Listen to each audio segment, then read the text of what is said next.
Welcome to Let's Learn Legal. The information contained in this video is for general information purposes.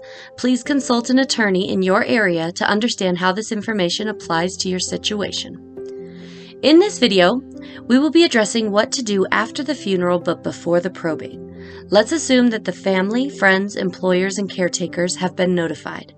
Immediate care has already been arranged for minors, other dependents, and pets. The funeral plans or service has already been paid for, and the residence of the deceased is secure. Valuables have been locked away for safety, and all utilities and insurance policies are being kept in effect to avoid damage or loss.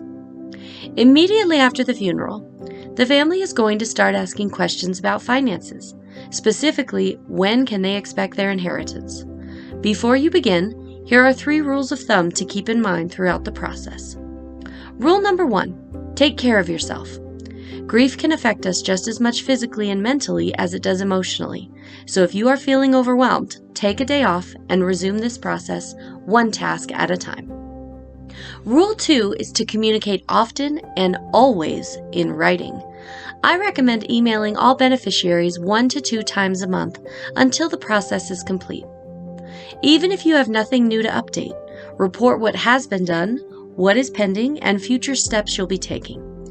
It calms people down just to hear from you. Silence is the easiest way to create distrust and paranoia. Rule number 3 is to write everything down. Keeping a simple log with a date, what's been done, who you talked to, and next steps for each asset will be invaluable later. Also, keep track of your time, out-of-pocket expenses, and mileage as well, so you can be reimbursed at the end of this process. Everything begins with the death certificate. Your first step is requesting the death certificates and notifying Social Security of the deceased's passing. If you have a funeral service, the director will usually take care of both of these tasks for you as part of their service. I recommend ordering 5 to 10 death certificates, 1 for each potential beneficiary, so they can claim accounts that they are named as a beneficiary on. When a person is named as a pay-on-death or transfer-on-death beneficiary, it is their responsibility to do the paperwork and submit it.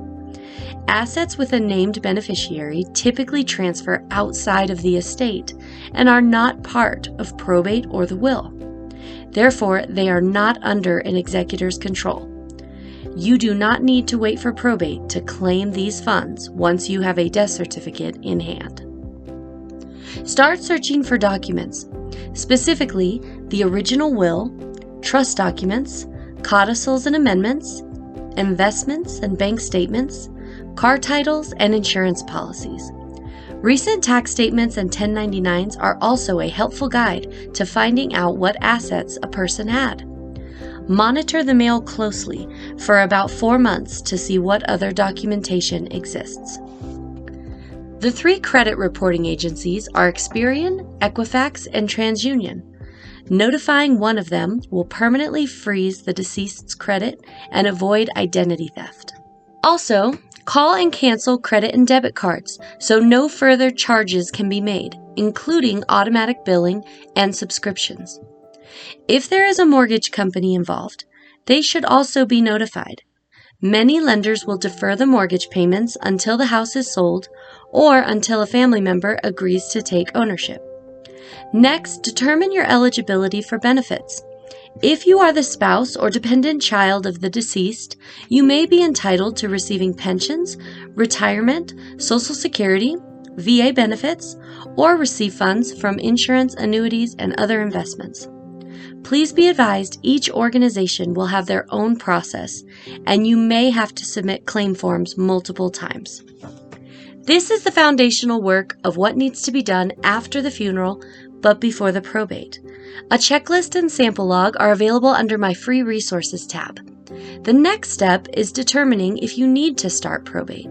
Not everyone does, so inquire before you hire. In order to determine if you need to go to probate, or if you have questions about the tasks in this checklist, seek a consultation with an attorney licensed in your state.